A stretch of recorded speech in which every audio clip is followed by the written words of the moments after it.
नमस्कार.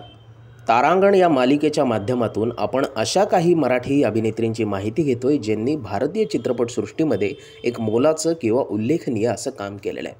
मात्र आज आपण एका अशा अभिनेत्रीची माहिती घेणार आहोत ज्यांचं प्रसिद्धीच्या शिखरावरून अचानक गायब होणं हे कुठेतरी त्यांच्या रसिक प्रेक्षकांसाठी जितकं चटका लावणारं होतं तितकंच अचानक त्यांचा मृत्यू होणं आज देखील एक न सुटलेलं कोड आहे.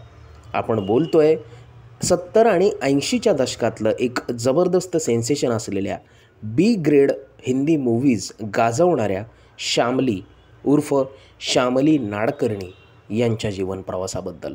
पण त्या सर्व प्रवासाला सुरुवात करण्याआधी आपल्या सर्वांना विनंती की आपण फिल्मी बुडबकला सबस्क्राईब करावं, जेणेकरून येणाऱ्या सर्व व्हिडिओचे अपडेट्स देखील आपल्याला वेळेवर मिळत राहतील.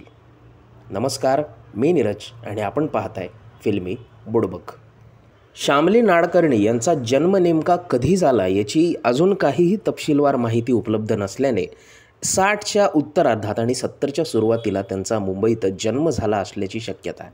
त्यांचा जन्म मुंबईतला होता, तर त्यांचे वडील हे बँकर होते.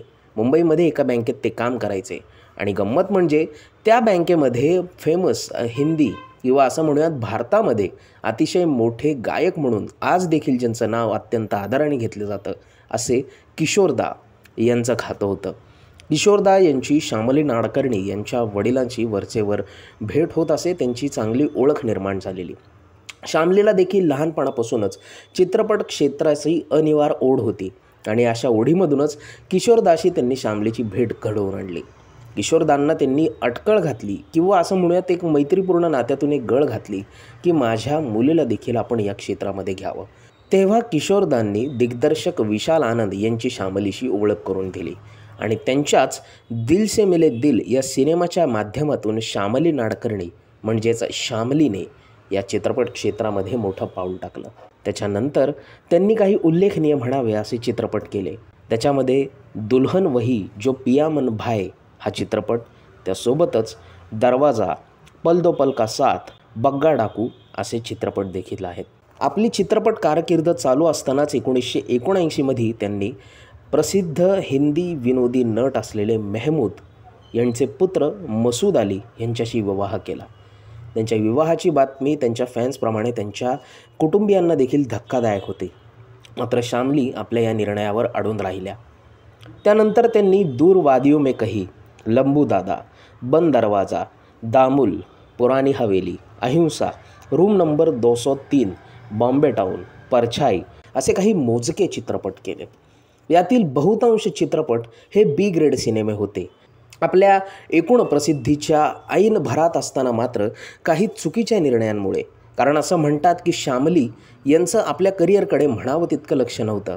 त्यांचे पती असलेले मसूद अली हे कायम व्यसनात राहायचे, ज्याच्यामुळे मेहमूद आणि मसूद यांच्यात काही ना काही भांडणं व्हायची, त्यांचे वाद असायचे, ज्यात श्यामली देखील हळूहळू व्यसनाधीन होऊ लागल्या होत्या आणि त्याच्यामुळेच आपल्या करिअरच्या अत्यंत महत्त्वपूर्ण टप्प्यावर त्या कुठेतरी विस्मृतीत गेल्या. त्यांचे काही निर्णय चुकले आणि लंबूदादा या 1992च्या शेवटच्या चित्रपटापासून तर चित्रपटसृष्टीतून त्या गायब झाल्या. मात्र त्या गायब झाल्या किंवा काय याची बातमी शेवटपर्यंत कोणाला कळली नाही, कारण 90च्या दशकाच्या मध्यावर कुठेतरी श्यामली यांचा दुर्दैवी मृत्यू झाल्याची बातमी अचानक लोकांवर येऊन आदळली. त्यांचा मृत्यू नेमका कशामुळे झाला, का झाला याची बातमी आज देखील कुठेही उपलब्ध नाही किंवा कुठल्याही सोर्सकडे ती उपलब्ध नाही. त्यांच्या जन्माची जशी तारीख नेमकी उपलब्ध नाही, तशीच त्यांच्या मृत्यूची नेमकी तारीख देखील अजूनही कुठे नाही. त्यांच्या मृत्यूनंतर मसूद अली आपल्या दोन्ही मुलांसह बंगळूरला गेले आणि तिथेच हॉटेल व्यवसायात ते रमले आणि शांतपणे ते आपलं जीवन आता जगतायत. मात्र आपल्या प्रसिद्धीच्या ऐन भरात असताना आपल्या करिअरच्या महत्त्वाच्या टप्प्यावर काही चुकीचे निर्णय आणि काही दुर्दैव या दोघांमुळे श्यामली आज विस्मृतीत गेलेले आहेत. तुम्हाला ही माहिती कशी वाटली आम्हाला आवर्जून सांगा आणि अशीच माहिती नियमितपणे मिळवण्यासाठी लाईक, शेअर आणि सबस्क्राईब करायला विसरू नका. फिल्मी बुडबकला पाहत रहा. फिल्मी बुडबक. धन्यवाद.